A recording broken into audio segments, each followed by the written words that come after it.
This is the complete history of Kintsugi, a story that begins with a broken tea bowl, moves through war, Zen Buddhism, and 5 centuries of Japanese culture, and ends in the offices of modern psychologists who are using it to help people heal from trauma.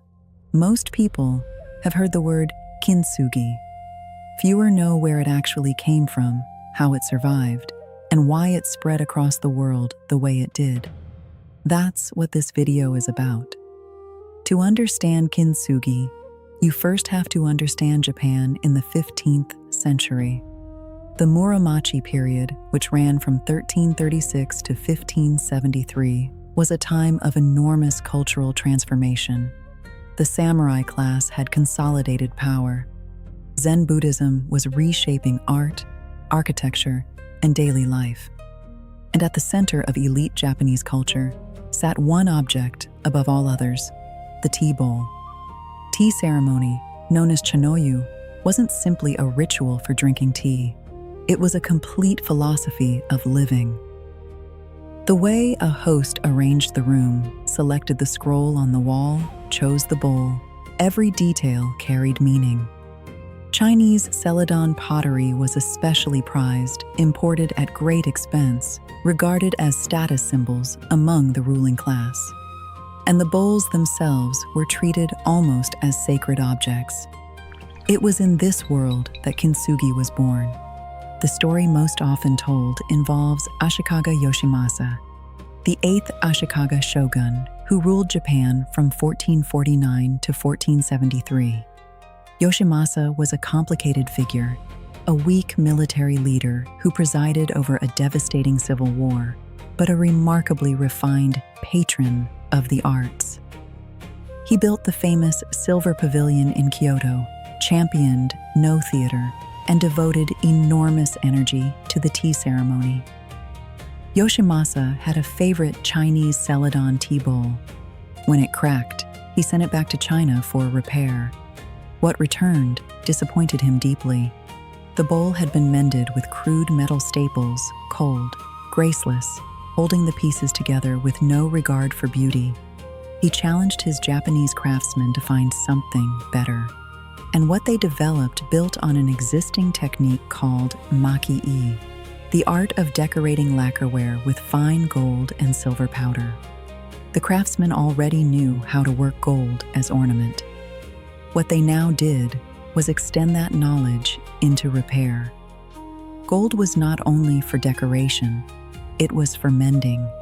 And in making that leap, they created something that had never existed before. Historical records preserved in Japanese temple archives describe Kintsugi bowls from this period fetching prices higher than flawless pieces. The broken version, repaired with gold, was worth more than the original. That wasn't a paradox to the people of that time. It was a statement of values. Now, some historians dispute the Yoshimasa legend. Scholarly research suggests Kintsugi may have developed more gradually during the Edo period, between 1603 and 1868, possibly pioneered by the artist Honami Koetsu, who combined lacquer art with ceramic repair. The truth is likely that the technique evolved over generations, with the Yoshimasa story serving as cultural shorthand for the values it embodied rather than a precise historical record. What matters is what the story teaches, that the Japanese of this period made a conscious choice to treat damage as worthy of gold rather than concealment. The philosophical framework behind that choice had a name: wabi-sabi. Wabi-sabi is one of the most misunderstood concepts in Japanese culture.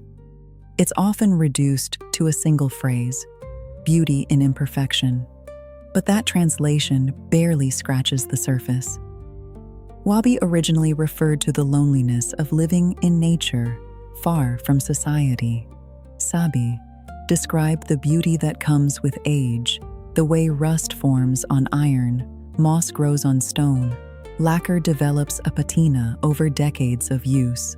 Together, wabi-sabi became an entire way of seeing the world, one that found profundity in the weathered, the asymmetrical, the incomplete, The person most responsible for weaving wabi-sabi into Japanese culture was a tea master named Sen no Rikyu, who lived from 1522 to 1591. Rikyu transformed the tea ceremony from an aristocratic display into a profound philosophical practice.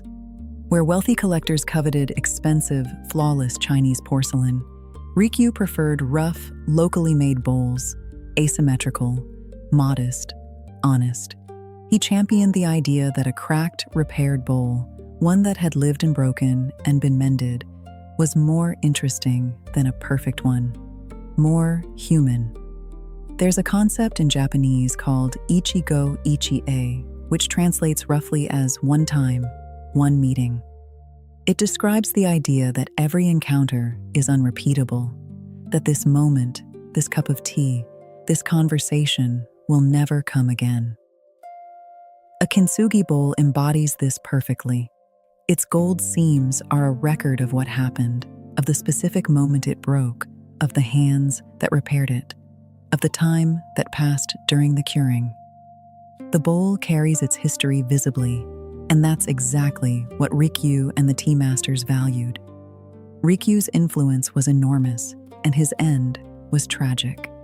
In 1591, ordered to perform seppuku by the warlord Toyotomi Hideyoshi, he held one final tea ceremony, gave away his tools to his guests, and shattered his own bowl so that no one could ever drink from it again. Even in destruction, there was intention. Even in endings, there was meaning. The process of making kintsugi is itself a lesson in patience. Traditional kintsugi takes between 1 and 3 months to complete, moving through 10 to 14 distinct stages. The broken pieces are carefully cleaned and fitted together precisely, often over several days. Urushi lacquer, derived from the sap of the Toxicodendron vernicifluum tree, a plant related to poison ivy, is applied to the cracks, and the piece is placed in a humidity-controlled environment to cure, because urushi requires moisture to harden properly. More layers follow. Between each application, the surface is sanded, refined, and assessed. Only in the final stages is gold powder dusted over the lacquer seams, catching the light along every crack. You cannot rush this. The process won't let you. That enforced patience isn't incidental to kintsugi's meaning. It's central to it. The philosophy of gaman, enduring difficulty with patience and dignity, runs through the entire practice. A kintsugi master isn't simply repairing a bowl. They're practicing an attitude toward time, toward care, toward the broken thing in front of them. The philosophy connects to mottainai as well, a Japanese concept that expresses regret over waste and deep respect for the inherent value of things. Japan is a small island nation with limited resources, and the cultural instinct to repair rather than discard runs deep, particularly through the Edo period when materials were scarce. Under mottainai, throwing away a broken bowl wasn't just wasteful, it was a failure of respect. Kintsugi was the ultimate expression of that idea. Not only did you not discard the broken thing, you invested gold in its repair. For centuries, kintsugi remained primarily a practice of Japanese artisans and tea ceremony culture, known in the West only through scholars and collectors. Then something shifted. In the early 21st century, kintsugi began appearing in a completely different context, the offices of therapists and psychologists.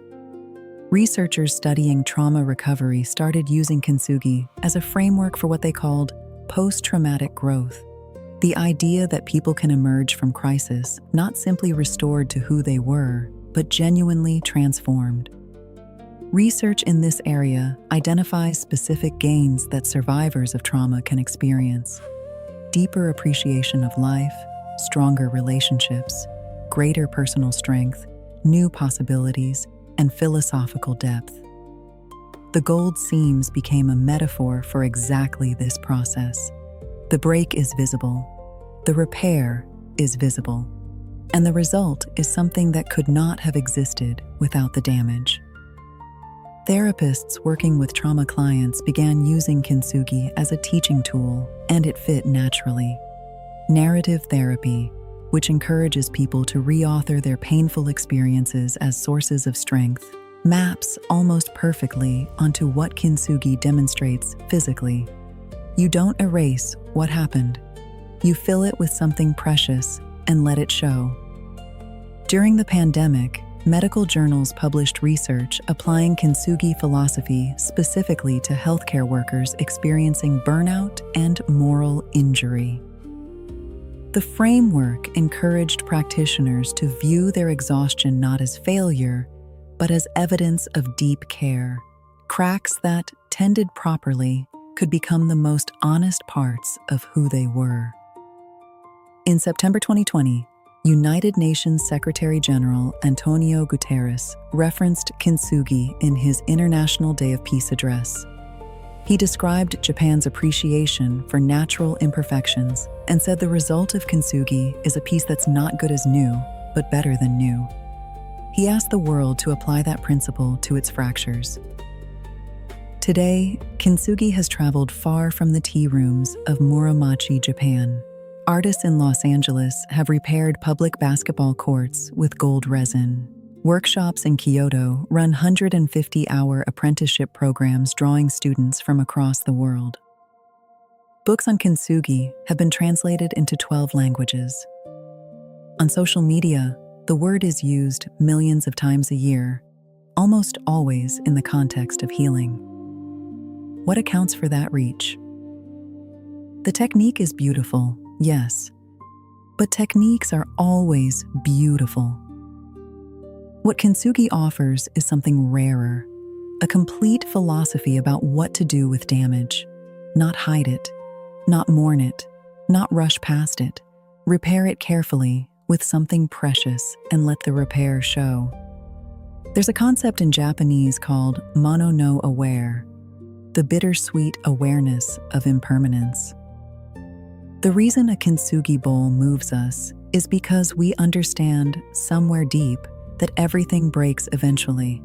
The gold seam acknowledges that truth without flinching. It says, "This broke, and that matters, and here is what we did with it." That's not just the history of a pottery technique.